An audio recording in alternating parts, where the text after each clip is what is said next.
Welcome to math class. We are continuing on in the MathWorks 10 workbook. We've moved on to Unit 5.2, which is angle bisectors and perpendicular lines. So we're going to take a look at our first example here. It's on page 225 in the workbook. And what we're looking at right off the bat is what they call bisecting. So if we're taking an angle, something like this is the one that they have in... Ooh, lost my headphones there for a second. You'll have to stick with me during this video. I'm trying to use a couple of my protractor tools on the SmartBook, and we'll see how it goes. So we have a figure that looks like this. Now, what they want you to do is essentially to bisect it, to cut this angle perfectly in half. That's not very in half from my own drawing skills, but they want you to be able to find a way to cut it perfectly in half. So what we're going to do, let me pause this for a second. All right. So the way they're going to do this, and I'm actually going to redraw this so it's a little bit straighter so that we can use our protractor tool. So I'm going to take this line, we're going to go from B to C, and then I'm going to take another line, and it's going to go from B to A. So the way we solve this, now let's see how my protractor tool works here. Oh, that's not what I wanted. So the way that we solve these, delete this, is I'm going to drag my protractor down, and now I actually want to set the middle, I guess I can't use that to highlight. That little portion of our protractor there is going to be put right on the center of the angle that I'm using. It's a little hard to see on the board here, but this bottom straight line, yeah, that's going to move it around too much. So there's the bottom line of my protractor, so if I move this out of the way,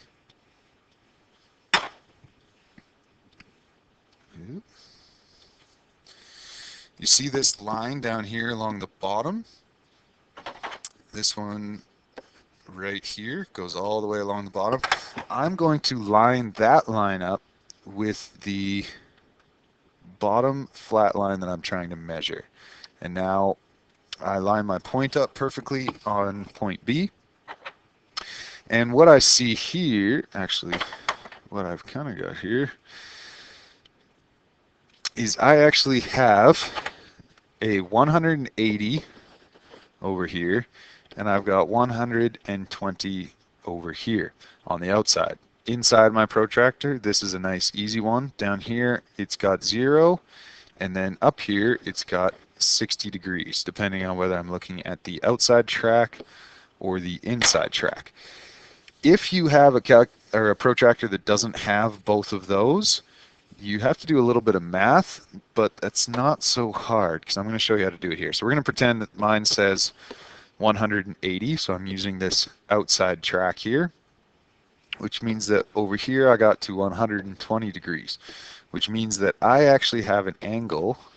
The angle of B is 60 degrees.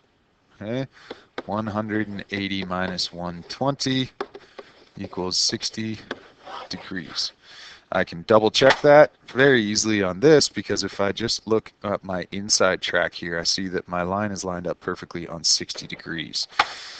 So what I want to do at this point is find the halfway point on my protractor.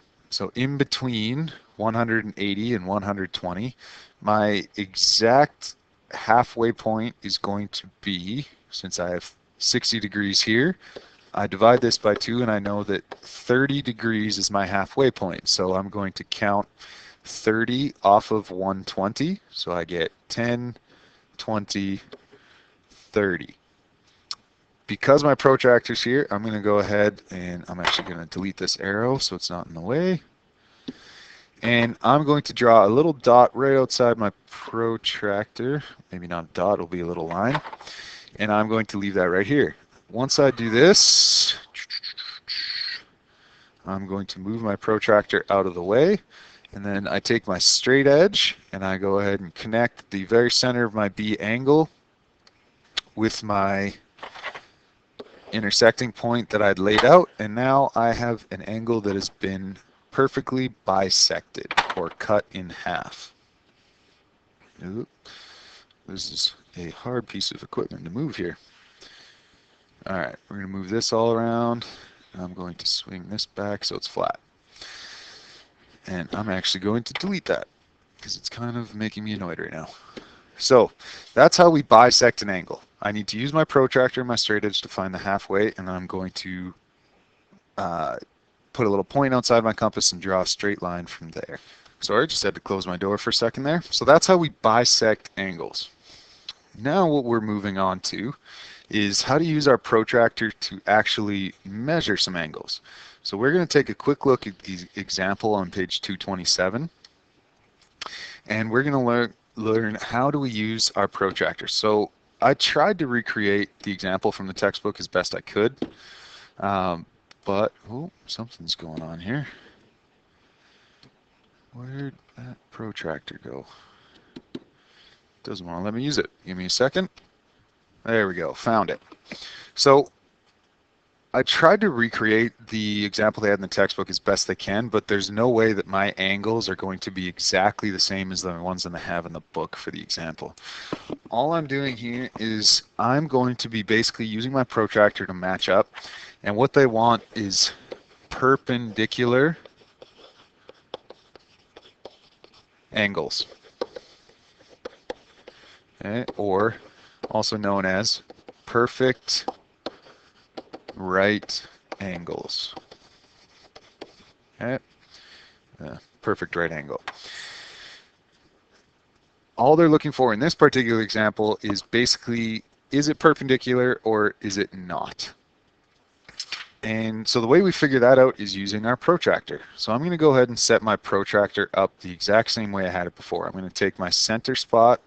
I'm going to, let's go ahead and highlight this just so you guys know where I'm going. So I'm looking at this angle first. So I'm going to take my protractor and set it up so that my the middle of my protractor is exactly on the point. And then I'm actually going to tilt my protractor a little bit. We'll see if it works until, oh, it only wants to go that way. Okay. I'm going to try and tilt my protractor. There we go. Until the straight bottom line of my protractor is lined up with the bottom line of the angle that I'm trying to measure. So right now there, that looks like it's about lined up. And what I'm looking for now is that my line is lined up along the bottom. I'm looking up here to see where does my line match up on here. For this particular example, I'm looking for anything that matches up perfectly on 90 degrees. This one is not 90 degrees, so it is not perpendicular. Now, the example in the textbook, that particular spot in the textbook, it might be a perpendicular one or not. For the example I'm using on the board, my particular setup, it isn't. Angles are very tricky things. You can change them quite easily with only a small adjustment one way or the other. So it's very important that you know how to set those up right. So we'll take a look at another one. Some of these you can tell pretty quickly. I know for sure that one is not perpendicular and that one's not perpendicular, because I know that as close as I possibly can, a perpendicular or a right angle is going to be exactly perfect. I can tell that this thing is going off kilter already, so I know that that is not one of my perpendicular angles. Let's slide on over to the next one here. So I'm going to drag, oh, I'm not going to drag it that way, drag my protractor over here, and I'm going to line it up so that my middle point is right on my angle again. And then I'm going to do the same thing. I'm going to tilt my protractor until the bottom two lines are lined up nice and neat. So my bottom lines are lined up, and now I'm going to be looking through here. Does this one match up to 90 degrees? No. It is, looks like 95 plus degrees, or almost 95 degrees. So that one is also not a right angle. Let's move our protractor down here. I think I've got a right angle in this drawing here somewhere. So let me tilt this so it's flat again. So if I take my protractor, I drop my center right onto that line, and now I'm going to do my best to line up the bottom line with my bottom line here. Goes right there. This one, if I'm looking at my 90 degrees, is it 90 degrees? Not quite, but it's the closest one we found for sure. It looks like this one is about 86, 87 degrees, somewhere in that neighborhood. So it's pretty close. I'd imagine that the way that I set this up, mostly just because of the limitations that I have with the smartboard, you see how my lines jump and they snap into perfectly straight lines whenever possible. Because of that, my lines are not going to necessarily line up as well as they would in the textbook. It's really hard for me to make 90-degree angles on this program, so I don't have very many. But that doesn't matter a whole bunch. Mostly what I'm trying to do with this one is just show you how to use a protractor. How do we use that correctly, and what are we looking for? So that's all this very simple and very basic assignment is going to be doing. I want to go over one other sort of bonus example here. On question 7, they're asking you to solve a type of question that I'm not sure if they've actually shown you how to do in the workbook.